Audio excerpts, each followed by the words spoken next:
కంపెనీలో పనిచేస్తున్నారంటే 24 మంది కార్మికులను తొలగించి 71 రోజులైంది. విధుల్లో తీసుకోమంటే మాత్రం మా నష్టాల్లో ఉన్నాయి కంపెనీ అని చెప్తున్నారు. కంపెనీ నష్టాల్లో ఉంటే కొత్తగా కార్మికులు ఎలా పెట్టుకుంటున్నారని చెప్పి మేము ప్రశ్నిస్తూ ఉన్నాం. గుజరాత్ నుంచి ఇతర రాష్ట్రాల నుంచి కార్మికులు ఇక్కడ తీసుకొని వచ్చి పెట్టుకుంటున్నారు.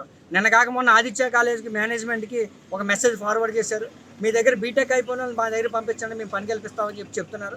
ఈ కంపెనీలో దాదాపు 18 సంవత్సరాలు పనిచేస్తున్నటువంటి కార్మికుల్ని వాళ్ళ రక్త మాంసాలు మొత్తం అంతా చెమటగా మార్చి కంపెనీ లాభాలకి కృషి చేశారు. కానీ ఈరోజు ఆయన తొలగించి బయటికి నెట్టేసే పని చేస్తున్నారు. ఇప్పుడు చెప్తుంది ఏంటి, వాళ్ళు 3 నెలల జీతం ఇస్తాము, 3 నెలల జీతం తీసుకొని పారిపోండి అని వెళ్ళిపోండి అని చెప్తున్నారు. 3 నెలల జీతం ఏంటి? అసలు కార్మికులు 45-50 సంవత్సరాలు వచ్చిన తర్వాత బయట ఏ వర్కర్ని ఏ కంపెనీ పెట్టుకుంటుందని చెప్పి మేము అడుగుతా ఉన్నాం. నువ్వు పర్మనెంట్ వర్కర్లను తొలగిస్తాను, ఇది అత్యంత దుర్మార్గం అని చెప్పి మేము చెప్పదలుచుకున్నాం. తక్షణం విధుల్లో తీసుకోవాలా. జేసీఎల్ ఆఫీస్ దగ్గర రేపు కూడా చర్చలు ఉన్నాయి. ఆ చర్చల్లో ఏ విధంగా తేల్చకపోతే గేటు ముందు మొత్తం కుటుంబాలతో సహా గేటు ముందు ధర్నా నిర్వహిస్తామని చెప్పి సిఐటిగా తెలియజేస్తున్నాం. గత 18 సంవత్సరాలు బట్టి ఈ ఆర్ఏకే సిరమిక్ సామకోటలో పనిచేస్తున్నామండి. మేము అందరం 40 మందిని నిర్దాక్షిణ్యంగా ఏప్రిల్ 15వ తారీఖున 7 దగ్గర ఆపేశారండి.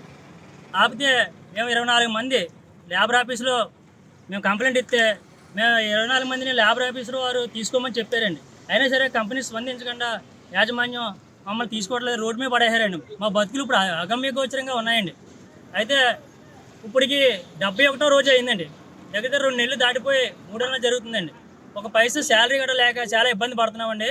పెద్ద మనసుతో మీ మీడియా వారు, ప్రభుత్వ పెద్దలు అందరూ ఏకమై మాకు న్యాయం చేస్తారని కోరుతున్నామండి. అయితే మమ్మల్ని తీసేసి వలస కార్మికులు పెట్టుకుంటున్నారండి. మన తెలుగు వాళ్ళు పని చేయటం లేదని అంటున్నారండి. లోపల హిందీ వాళ్ళు ఉన్నారండి పెద్దవాళ్ళు మేనేజ్మెంట్లోనే. వాళ్ళు ఏం చేస్తున్నారంటే మన తెలుగు వాళ్ళు పని చేయటం లేదు అని చెప్పేసి ఆంధ్ర వాళ్ళు అంటే వేస్ట్ అనే టైప్లో మాట్లాడి మా ఒరిస్సా నుంచి, గుజరాత్ నుంచి, జార్ఖండ్ నుంచి కూడా లేబర్ని మనుషులు తెచ్చుకుని వాళ్ళు పని చేయించుకుంటున్నారండి. దీనికి మన ఆంధ్రప్రదేశ్ అంతా రాజకీయ నాయకులు అందరూ ఏకమయ్యి మాకు న్యాయం చేయాలని కోరుకుంటామండి.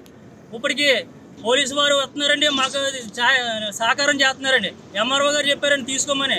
కలెక్టర్ గారికి కూడా ఫోన్ చేసి చెప్తున్నారండి. కలెక్టర్ గారికి ఎంత పత్రం ఇచ్చామండి. జేసీఎల్ వారు కూడా చెప్పారని తీసుకోమని. తీసుకోవట్లేదండి.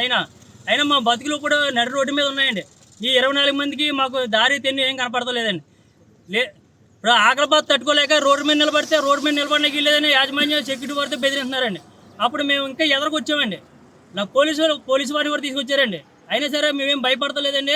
ప్రాణాలకు తెగించి ఈ పోరాటం సాగుతుంది. సిఐటియు ఆధ్వర్యంలో ఈ పోరాటం ఇంకా ముందుకు తీసుకెళ్తామని మీకు అందరికీ తెలియజేస్తున్నాను. మరిన్ని వీడియోస్ కోసం ఛానల్ ని సబ్స్క్రైబ్ చేయండి. లేటెస్ట్ అప్డేట్స్ కోసం వాట్సాప్ ఛానల్ ని ఫాలో చేయండి.